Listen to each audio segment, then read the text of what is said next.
Welcome to the Change Life Destiny podcast, where healthcare is being reimagined one conversation at a time. We spotlight the people, innovations, and ideas moving us from sick care to self-care and from reactivity to true prevention. This season was recorded live at the CLD conference, a place to connect, learn, and build a new future together. Get inspired at changelifedestiny.com. Let's dive in. Hello, friends. Welcome to the Changing Life and Destiny Conference. I'm your host, Dr. Chris Motley, host of the Ancient Health Podcast. I'm so thankful to be here, to be able to interview great guests. And Dr. Fab Mancini, I really am thankful that you joined me today. Thank you so much. Thank you for having me, Chris. It's going to be a really great conversation, and I've looked at your Instagram page. It's really different when you go into a conference and you just start meeting people that you hadn't met before, and knowing that you're going to have some new people that are going to be in your life. You're a mentor. You mentor CEOs. One thing I really appreciate is the way that you approach leadership about how to change your life in so many ways to help people like expand and grow. So without me talking too much, can you give us a background of you? Give us some information. Tell us about your life. Well, it's interesting because I came into the healthcare space by having a dream when I was 16 years old. I saw myself actually taking care of millions of patients, and I had no idea how to interpret that. So I went to my counselor in my high school, and I said, I think I want to be a doctor.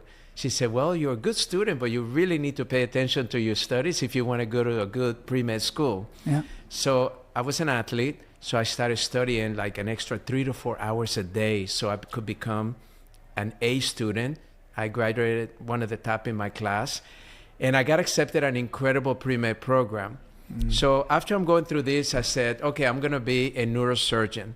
And right before I graduated to go to medical school, I get involved into a car accident, and the orthopedic surgeon in the emergency said to me, I can give you painkillers, I can give you muscle relaxers, but Fab, you really have to go see my doctor of chiropractic. I didn't know what chiropractic was. I wasn't raised with it. Yeah. So I went to that specialist that afternoon, and that's what I thought it was, a medical specialist. But then when I'm in the room, I see that the reception area is packed. And I'm very curious by nature, so I asked one lady, I said, do you mind if I ask you, it's my first time to a chiropractor, why are you here? Oh, I'm here because I have infertility issues. Another gentleman was, I'm here because I have gut problems. Another one was, I'm here because I have allergies and asthma. Another one was there because they want to prevent a back surgery.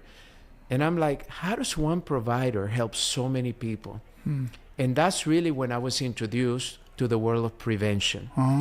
In that office, in that experience with a chiropractor, I realized that the body is a self-healing organism, but most of us are not reminded of that. Number two, the body has 12 systems that are designed to keep you healthy. In science, we call it a state of homeostasis.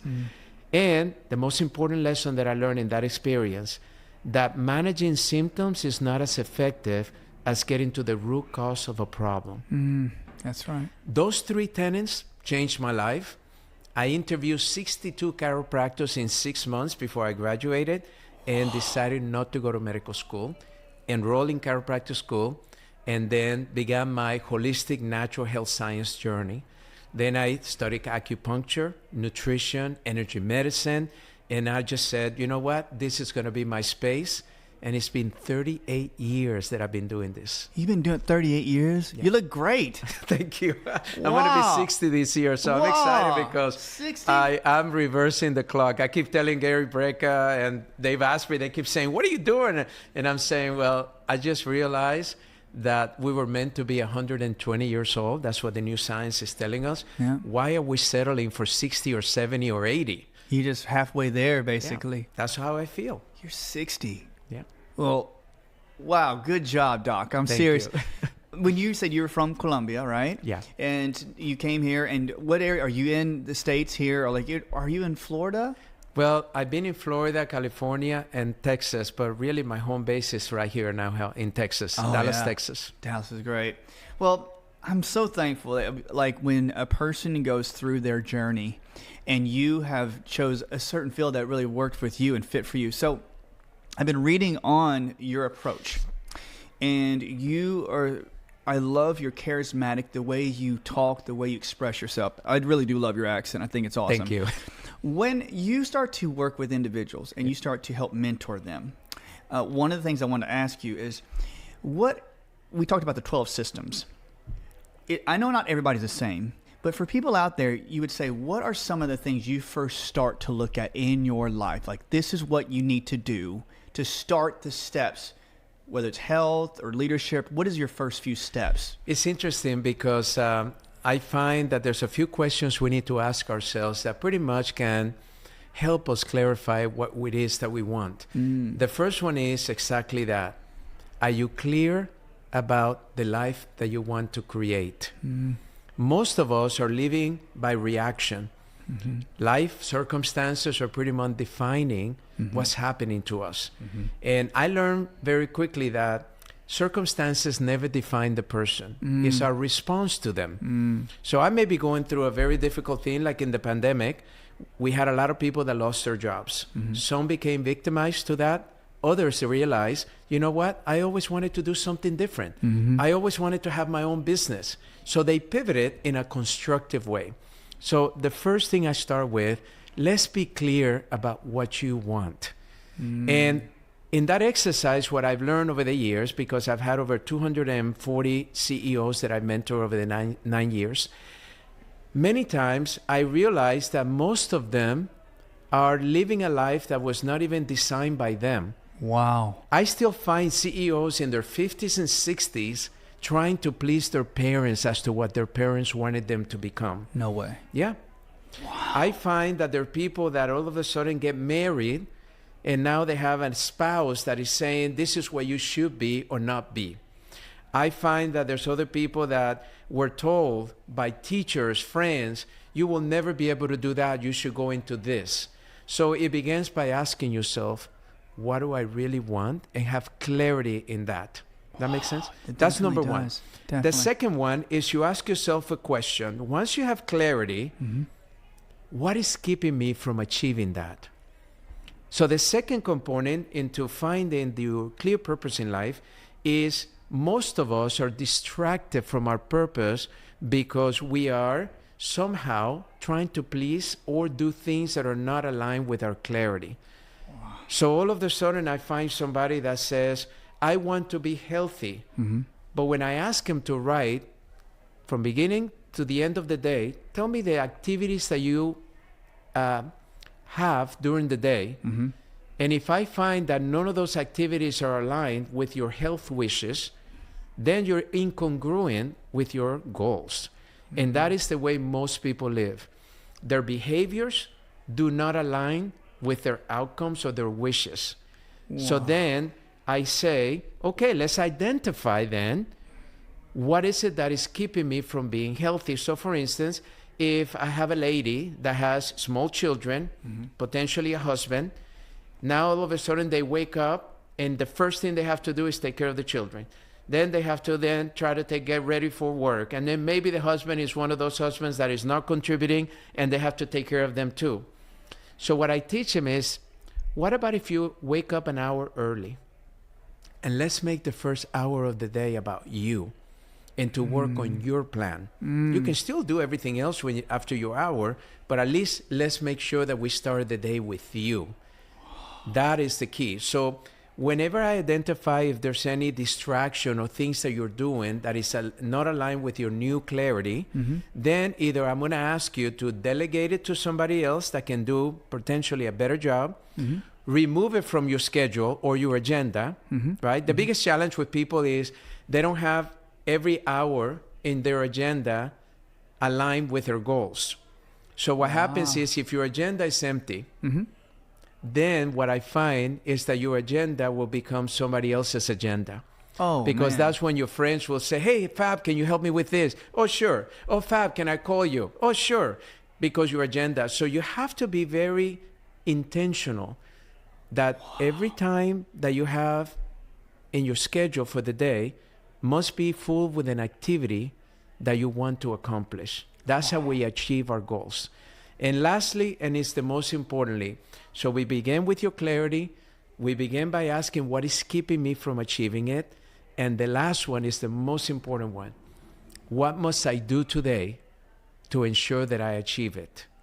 Because what I realize is that yesterday doesn't matter. So stop beating yourself up from not doing what you say you were going to do. Yeah.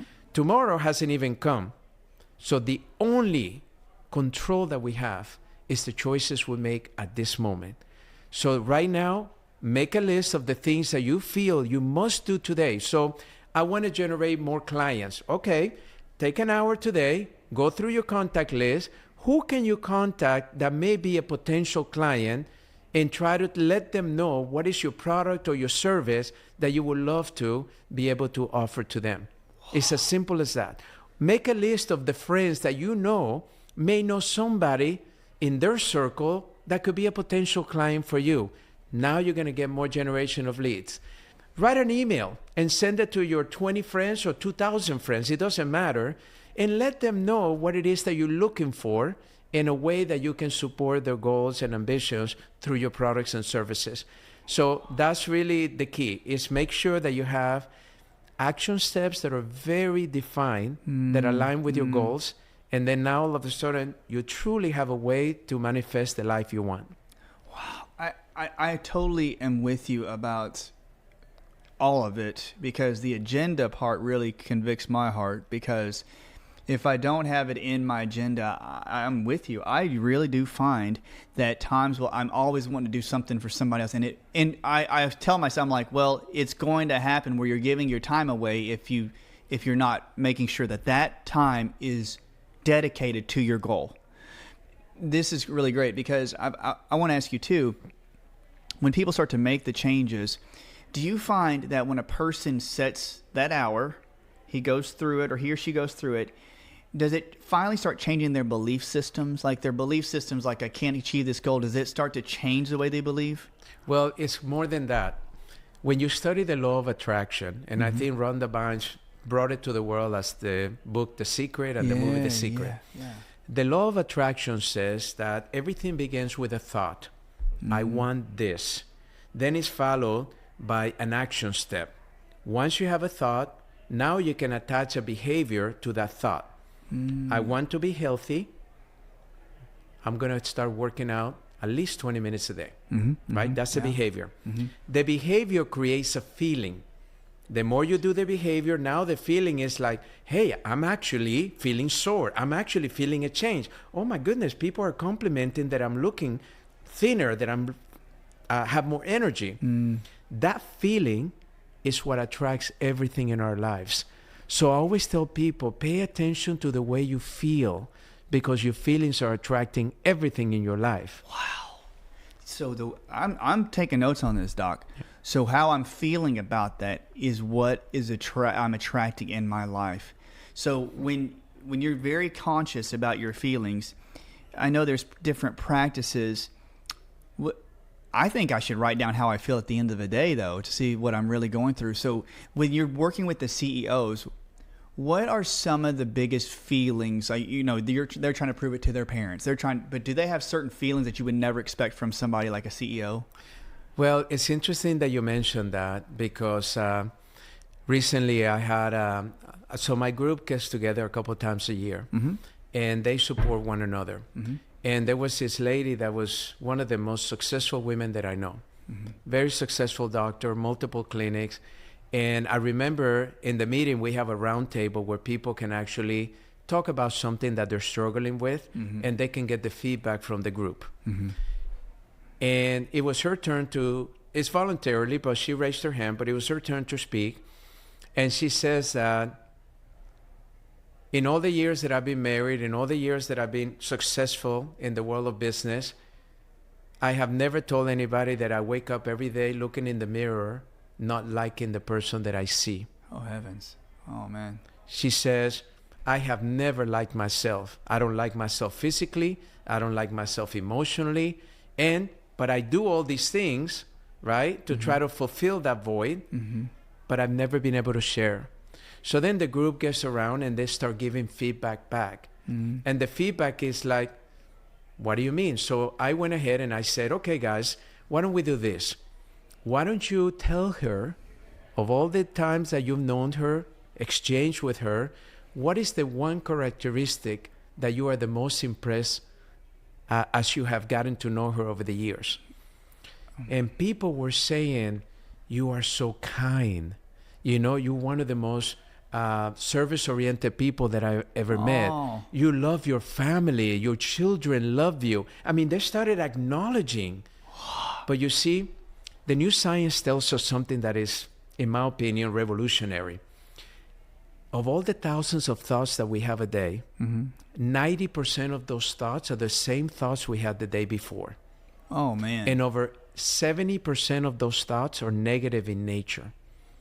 So we know now as human beings that we are negative in nature. First of all, we're repetitive. So we tell ourselves the same internal dialogue like a broken record. When it goes around and around, that's exactly how our brain is wired. It reminds you every day of the same thoughts you had the day before.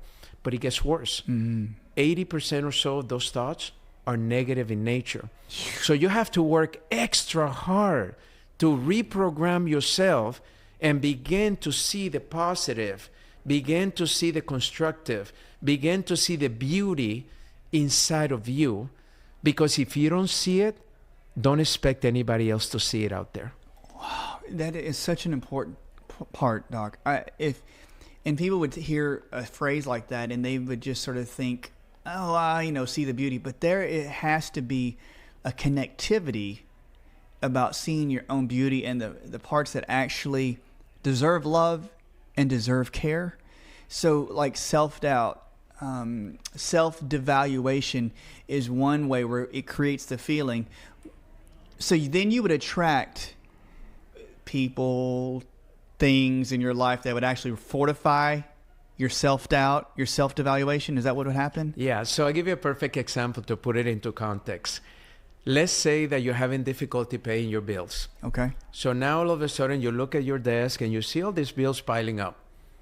That's what you're focusing on. Oh my gosh, how am I going to pay those bills back? Automatically you're sending a message like AT&T. Think of it as a cosmic message that you're sending into the universe saying, I can't afford to pay my bills. Why? Because you're focusing on that. Now, a constructive person, a positive person will say, okay, I have bills here.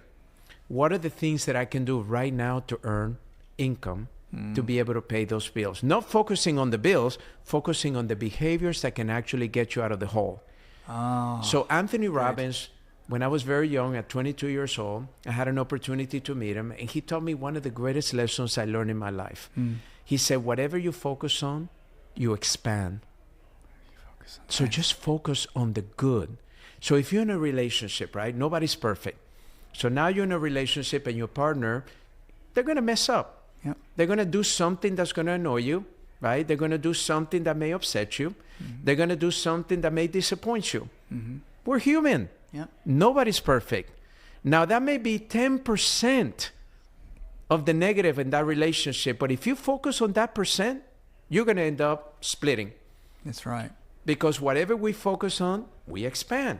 And you can talk yourself out of that great relationship just by focusing on the negative. But if you turn it around and you start looking at all the positive, the 90% that they've been there for you, they're loving, they're caring, what am I doing messing up with this 10%? I shouldn't even be thinking or even mentioning it to them, because in reality, they're more perfect than most people out there. That's the key to a healthy relationship, is to focus on the positive in the person rather than the things that are not so positive, because we're all human beings and nobody's perfect. That's a beautiful point, because, and you're saying as well, like you can focus that internally as well, because there's some positive things about you instead of taking that 5-10% about me and saying, oh, I should have done this, I should have done that. And then you go, no, there's a really good part of you that says 50% of this, you did great. So focus on that, create that energy. And I was really loving a couple of your posts. And when we talked about like laws of attraction, and I've heard before, because I love that you do energy medicine. I do a lot of frequency medicine, a lot of bioenergetics. And they talk about the field you create around you. And like the field has like a certain type of membrane, and that membrane is either strengthened or weakened by your beliefs or by what your feelings are. I didn't realize that, like, about the feeling portion of it.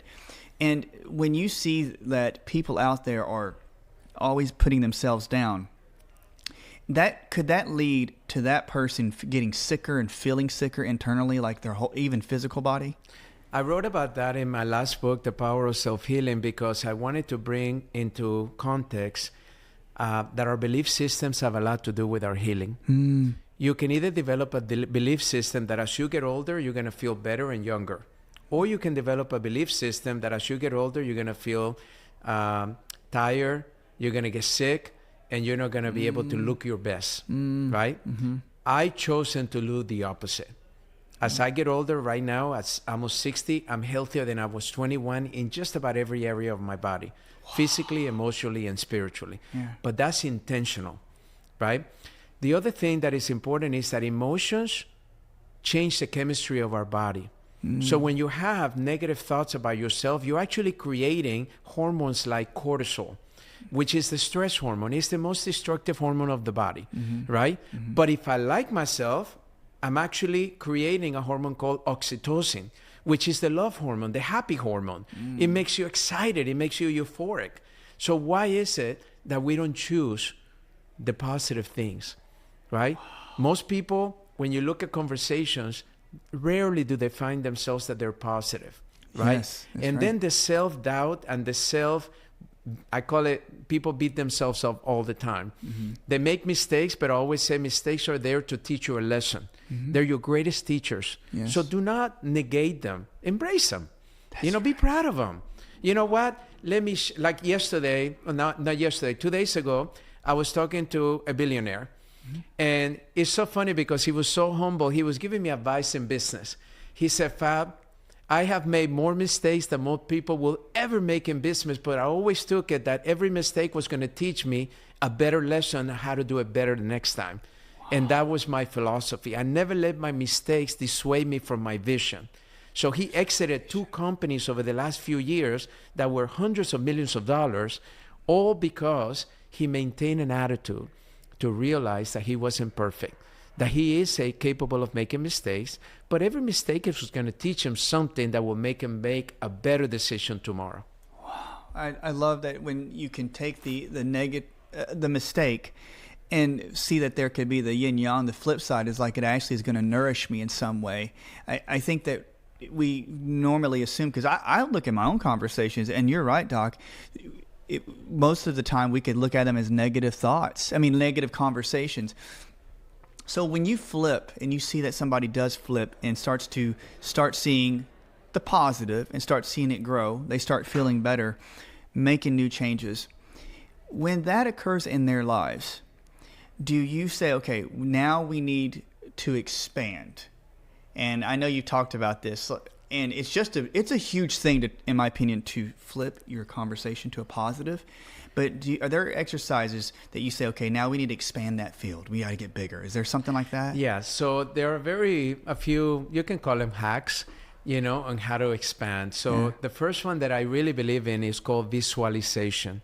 Yep. Visualization is a technique that's been used since the 40s and 50s, and it's when you close your eyes and you begin to think of an ideal situation, whatever that may be. If you are having scarcity in money, you begin to see yourself as an individual that has more abundance than they probably can use. If your scarcity is in love relationships, attracting the right men and women in your life, maybe you will see yourself in an ideal relationship, whatever that may mean to you, okay? The secret today is that it's not just in the visualization, but it's in staying in that feeling for at least 5 to 10 minutes, like if it already happened. So let's say that you're having difficulty with money. Yep. Now all of a sudden you realize that you see yourself with maybe $100,000 in your bank account, maybe $1 million in your bank account. Now, how would you feel if you woke up and you looked at your app and your bank app will say you have deposited $1 million in your bank account? How would that feel in the morning rather than the opposite, which is barely paying your bills for that month, right? Yeah. You stay in that feeling of, wow, I feel secure. I feel like I don't have to do something I don't want to do.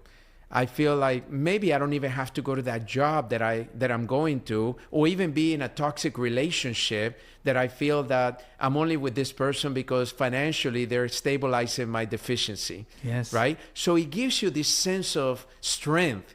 And even though the brain cannot differentiate from real and unreal, so if you stay in that feeling for 5 or 10 minutes, science have told us, it rewires your brain. Wow.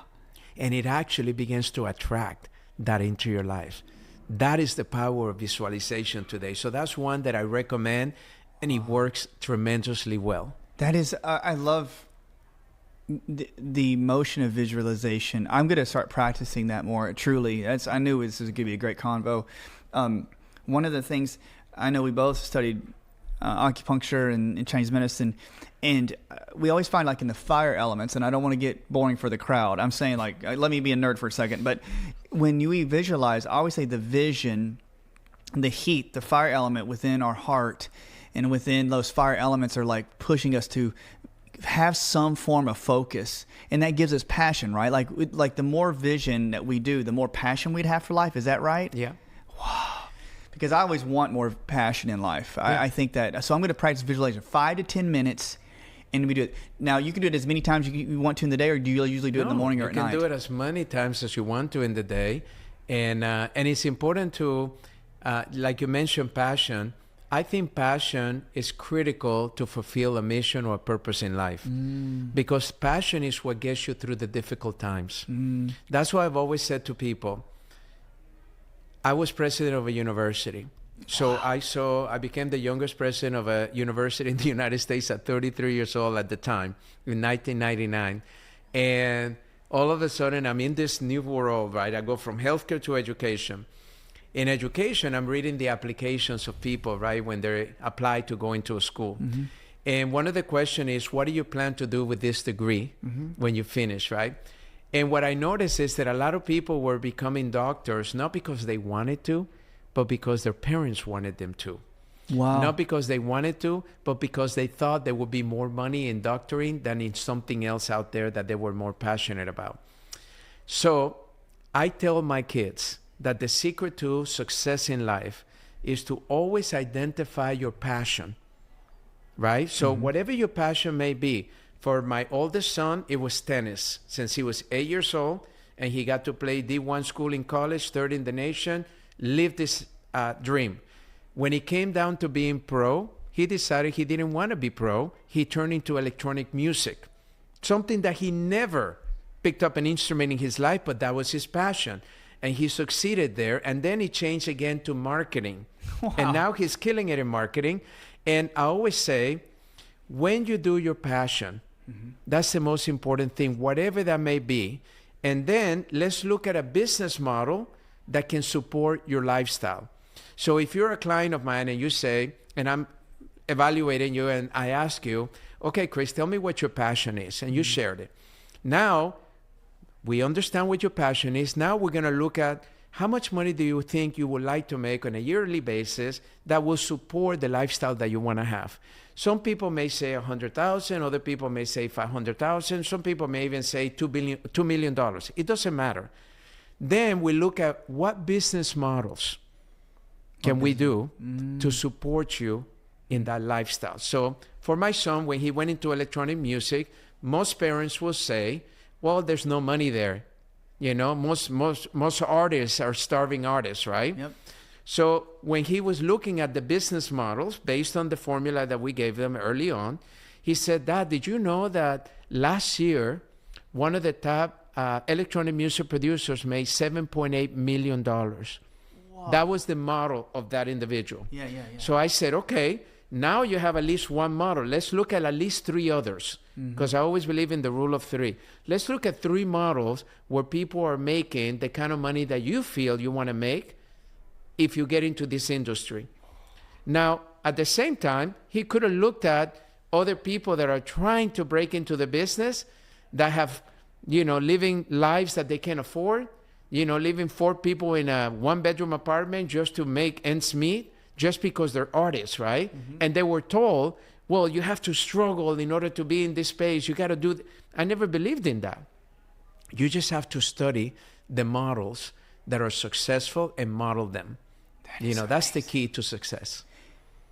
I'm loving this because when you study those models, so I could do visualization of a particular, I can look at the life that I want to emulate. I can start visualizing about that, and that will create a certain frequency that will actually attract those opportunities for me to achieve that. So he attracted those, and he found the people that he wanted to model, and he looked into that. That's amazing. Well, it got better for him because when he started doing that, he was still in school. Yeah. Right? It was a 2-year program to get a degree in electronic music. So all of a sudden, the number one management firm for the biggest electronic music producers happened to be in California, in Malibu. Yeah. So I said, okay, what would be your ideal position? He said, well, Dad, you always told me that being an artist is one thing, but you got to study what it is, how they're making money. Yeah. The managers are the ones that manage the models of businesses for the artists. You pay them 20 to 30%. Some people pay 10%, but most of them are 20 to 30. And they manage your business as an artist. They do all the deals, the contract. They see where the money is, the endorsements, and all of that. So now, all of a sudden, he identified that the number one entity that's managing the biggest artists out there in electronic music was in Malibu. So I said, okay, why don't you apply after school? Maybe since you're one of your top of your class, why don't you get your teachers and maybe the dean of your school to write them? Maybe they know somebody there. So they did. So they went ahead and told them about my son. So they wrote my son a nice email saying, oh, Gianni, we heard wonderful things about you. Unfortunately, we don't have any positions available at this time for you to come in. So then I told my son and said, listen, why don't you write them back and you say, listen, I'm willing to even be an intern without any pay just so I can learn what it is that you guys are doing. Unfortunately, we don't have any positions in internship too. We have a 2-year waiting list for our interns. So then I said to him, okay, why don't we do something wild? Why don't you show up? Why don't you go over there and introduce yourself and say, listen, I just want to thank you for the email. I wanted to introduce myself, and I wanted to kind of see if I could get a tour just because I'm in this industry.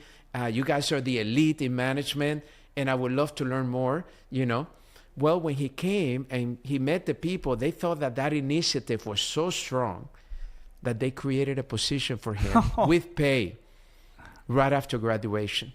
Wow. Because he showed initiative. The initiation. He never gave up. Most people get that first email and say, oh, they have no positions available. But he kept going back. Okay, they say no here. What else can I do? What else can I do? And sometimes you have to do 3, 5, 7 times.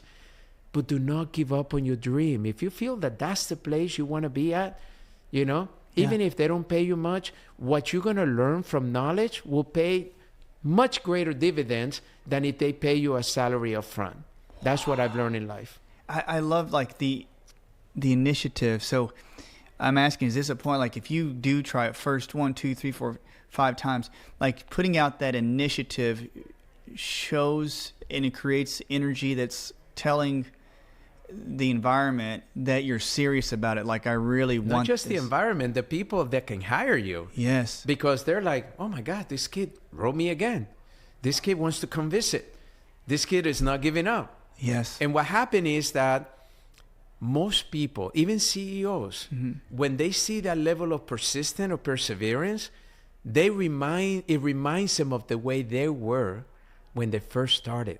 Oh, that's true. That's true. I always say in mentorship that mentors are not out there looking for clients or looking for people to mentor. Mentors attract their pupils. My first mentor professionally was the number one person in my industry. And he had children that were in the industry. He got grandchildren that were in the industry. But all of a sudden, one day, within 3 months that I started with him, he decided to mentor me. And I got the guts 12 years later to ask him, why did you mentor me all these years when you have your own children and grandchildren? You could be passing all of this to them. Yes. You know what he said to me? What? Because you remind me of me when I was your age. You're hungry. my children are not hungry. They have it too easy. My grandchildren have it even easier. I was starving.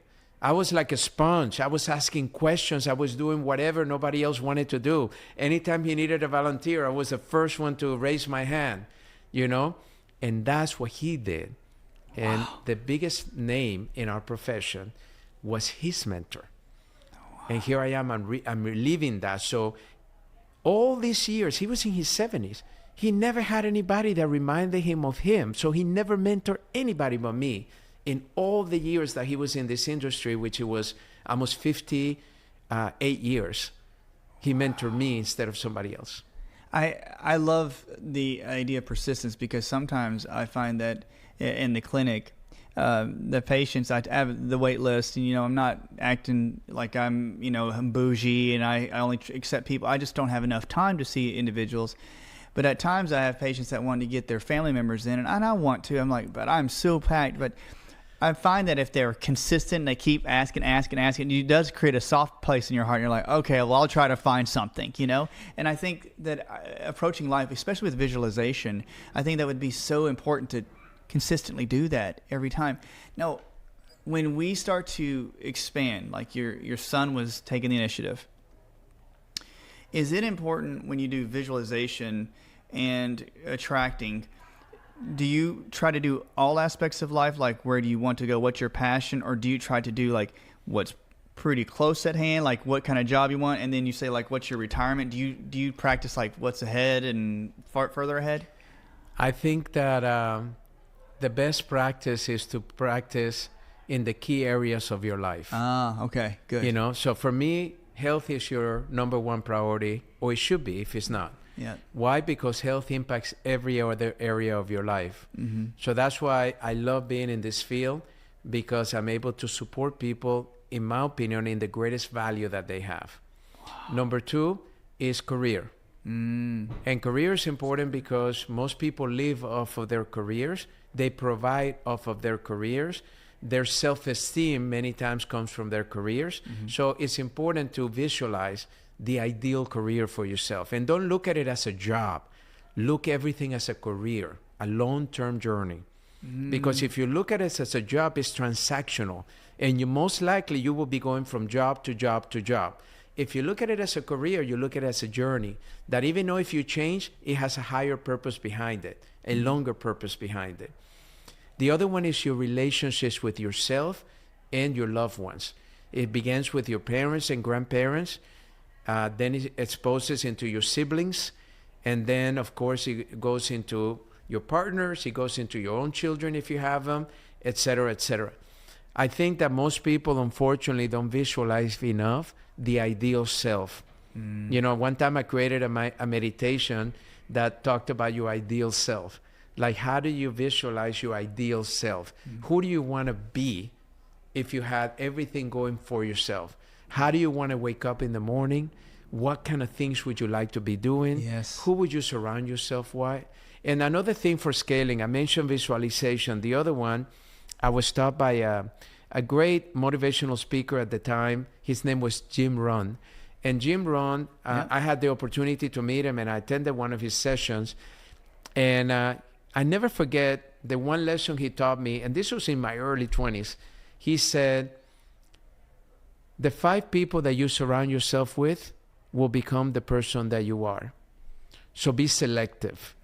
So all my life, whether it's my personal friends, my personal relationships, I've been very selective. Businesses that I've done, who do I want to surround myself with? Because at the end of the day, who I surround myself with, I become. Wow. Right? Wow. So then, another thing to scale is begin to change your environment to people that are actually doing what it is that you say you want to do in the future. Yes. Instead of surrounding yourself with people that are not living their future, they're not being as successful as they want to be. Because once you surround yourself with people, the level of conversation, the feelings around it, the insights that you get are so much greater that it makes you realize, I can get there a lot faster. Wow. And I remember in my early 20s, my closest friends and even my family members will say to me, how come all your friends are 60 years and above? And I was only 20. And I said, because I can't relate to the people my age. I want to surround myself with the people that can teach me and that are living who I want to be when I grow up. Yes. So I got there much faster because I'm now surrounding myself with people that are doing exactly what it is that I said I wanted to do when I get older. This is so good. I wish we could keep talking because I know time's important. I'm making sure that you have your time here because everybody wants to talk to you. And but I would say I had a group of friends and we would always give each other like these goals. And I used to, when I first started out, I would think, why? Not that I didn't. I love my friends. I was like, well, what's really the point? Is this going to create something that I want? And so we really challenge ourselves. And what I did find out was that when we set goals with friends that have the higher expectations of themselves, you will achieve a lot of those things because there is a leveled up playing field with your friends. You're like, no, we talked about this. We got to represent and do it. And now, like doing different tasks, like making this quarterly amount of money or doing this, it's not unthinkable. You actually think, no, that can be done. And I think that you're right. The people you hang around with will determine if you're going to stay at the same frequency or if you want to expand in another way. And Doc, I mean, I want to keep, this is good. I know our times. Let me, I love you reminded me of one thing that one time I had a client that called me and he wanted to be my mentee. Yeah. But this man had 17 companies. A couple of their companies were billion-dollar companies. And this guy was in his late 30s. He had inherited one of those companies and he just took it into another level and started investing in all these other companies and doing really well. Mm-hmm. So I said to him, I said, why do you want me to mentor you? In what areas do you want me to mentor you? And this is what he said. Well, I want you to mentor me for 6 months. So once a week, I want to have a conversation with you and I want to be able to share with you what I'm going through. And I want you to tell me what you would do if you were me. Mm-hmm. And I said, what do you mean? And he said, well, I want to become more loving. I want to become more joyful. Mm. And you're the most loving, joyful person I know. So I want you to mentor me in that regard. So every week we will meet and he will give me some challenges, marital challenges, professional challenges, friendship challenges, issues that were happening with his family, and I would say, well, the way I would look at that is boom, boom, boom. This is what I would do. And I would make it very clear about this. And he said, got it. So after every half an hour, he would start implementing the things that I mentioned within that week. Mm. And then the next week, he would hit me with a new set of things. And we did that for 6 months. And he said that the transformation he had was so great because of this. And this is where I really learned the value of a mentor. When you have a mentor, most of them have been already where you want to go, right? So in this case, he wanted to be more joyful, more happier, right? And more loving. So then, because of the way I evolved in life and all the experiences in my life had led me to that point, I have a lot to be able to share with him so he can begin to look at things from a different perspective. And as you look at things from a different perspective, it leads you to a different behavior.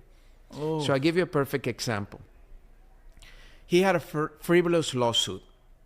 So then immediately, because he was into martial arts, he wanted to fight it. And he had the money to hire the best attorneys, but he was going to drag into a 2-year battle. That's what they were estimating. It was going to cost them a lot of money. And it was a frivolous lawsuit. He knew he was not in the wrong. He knew that this was all made up. They just wanted his money. They wanted to settle out of court, but he wasn't going to settle. So what I said to him, I said, okay, why don't we do this? What price would you be paying if you go ahead and continue this process? And he started talking to me about maybe his businesses would struggle.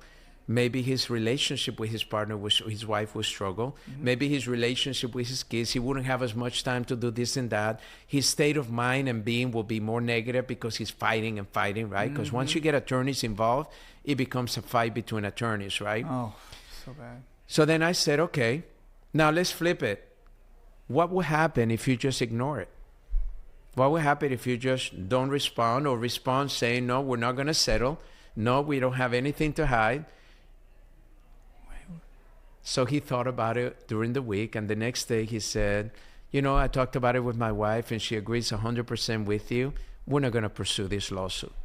There's nothing here. Why we're going to go 2 years and engaging an attorney to put us through that process? Oh. So what they did is that they wrote a letter back to that frivolous lawsuit.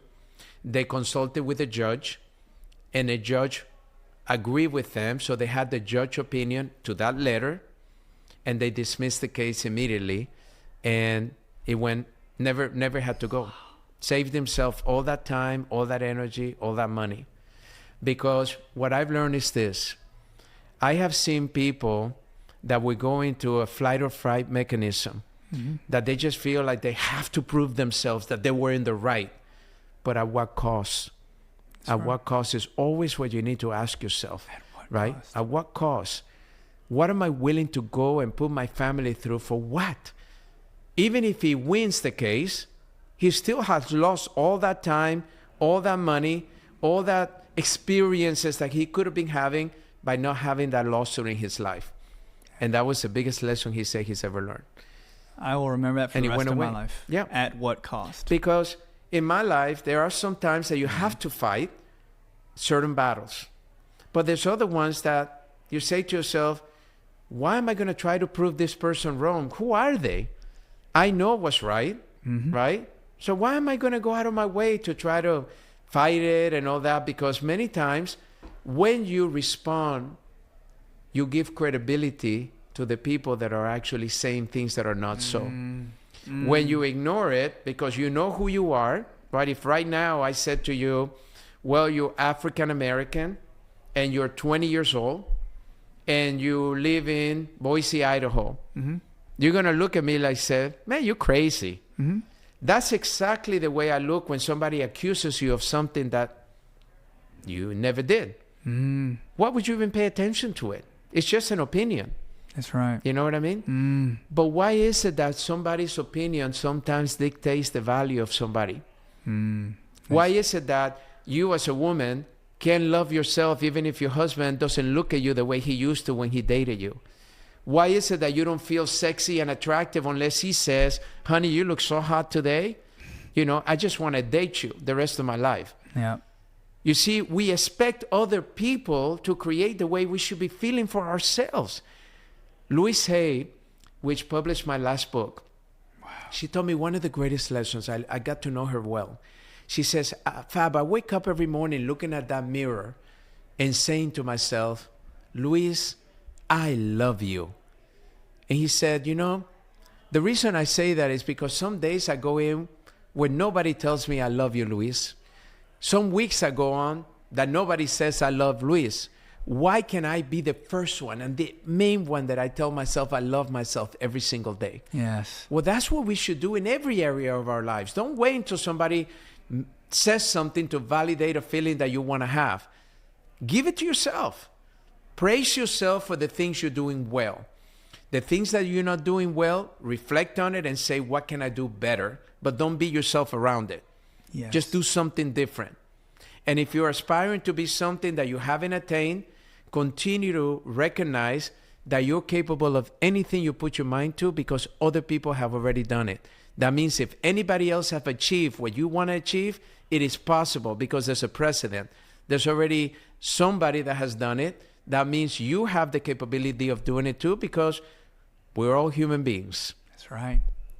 Dr. Fab Mancini is just so good. Wow, time has passed and I don't want to stop. I really want to keep talking. I really appreciate this. I think we're going to be really good friends. I really appreciate this. And Doc, can you tell people about your Instagram feed, about where to find you and the things, where's your website so they can get a hold of you? Yeah, my website is very simple because it's drfabmancini.com, drfabmancini.com. And all of my handles are at Dr. Fab Mancini. So you can find me on Instagram, TikTok, Facebook. Follow me, ask me questions. I'm very accessible. And from there, you can pretty much know everything I'm doing. It's been great. It's been a pleasure, my friend. Thank you. You do have full heart of love and compassion. I can see that. And hopefully we can do another podcast. I'm going to get your contact info, okay? Yes. And thank you and congratulations for the great contributions you're making through this. Oh, thank you. Thank you, my friend. All right. Well, everybody, you know where to find him. Thank you so much for joining us today. Until the next time, from all of us here at the Changing Life and Destiny Conference, thank you so much. Have a great day. That's a wrap for today's episode of the Change Life Destiny podcast. If you loved what you heard, share it with a friend and follow us for more bold conversations and breakthrough ideas. Ready to take the next step? Visit changelifedestiny.com to join the movement. See you next time, and keep diving in, learning, and leading the change.